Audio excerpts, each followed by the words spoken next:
Okay, we're back in my little home office now, and I've come back in, and here's the Jeep that we just looked at Mannheim. Uh, the MMR is 4875 on the Jeep, so um, this is where we are right now. Now we're going to do our homework as far as whether or not we can create a profit out of this. Now, I had a question asked to me yesterday while we were at Mannheim by Nolan, and he said, well, which cars are the best cars to buy? And that's a very common question that I get asked. You got to remember that every car that you look at an auto auction has sold to somebody before. So it's not necessarily the car as much as it is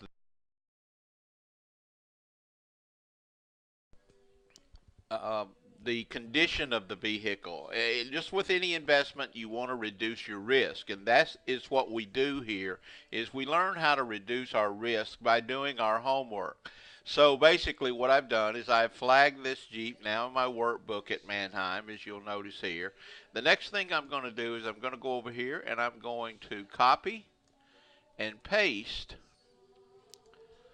the um, serial number in to auto check. Auto check is the industry standard. Of course, there's Carfax, but auto check has some things in it that are. I use it because I get a little bit better price from auto check. I'll go into that a little bit later with you about using auto check. But anyway, we put in our uh, passwords here with our auto check, and we log in, and basically what we're going to do is paste our VIN number there, and we're going to get a report on this Jeep. Okay, it's had 2 accidents reported on it. It's had 4 owners, but look at this score, 95 out of a possible 59. So the score is great on it. The odometer checks out, the title checks out, everything's clean there. Uh, the accidents bother me a little bit, but to tell you the truth, it's a Jeep, and so you know they're just notorious for people getting in accidents.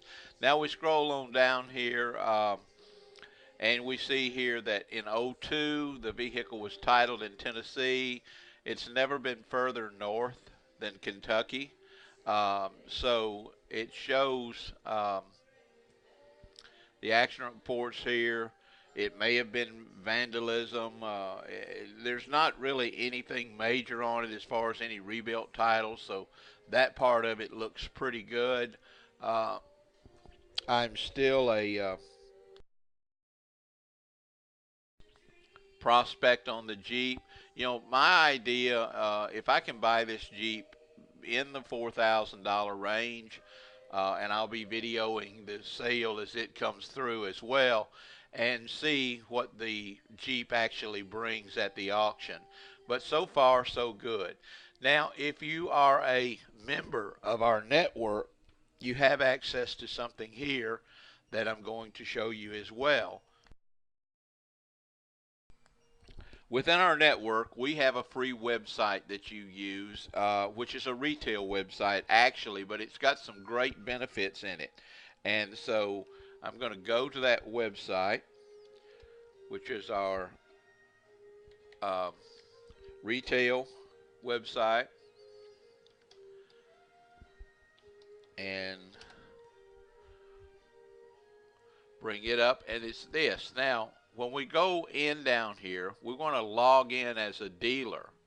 And this is something that all of our wholesalers have access to.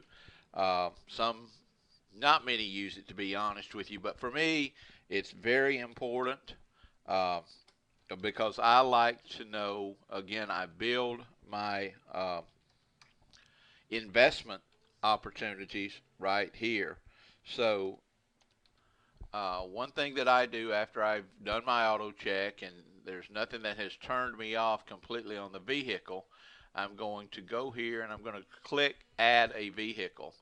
Now what I want to do again is I'm going to paste my serial number here. This will automatically fill in the parts that I'm interested in, or the details on the Jeep here. We put in the mileage, and we put in our color here, and a few details. But the main thing that I'm after here is I want to view the averages of this Jeep across um, the state or across the country with cars for sale. We use carsforsale.com as our retail site. But look here, the average 2001 Jeep with 124,000 miles on it across the nation right now, and everything in cars for sale is $10,238.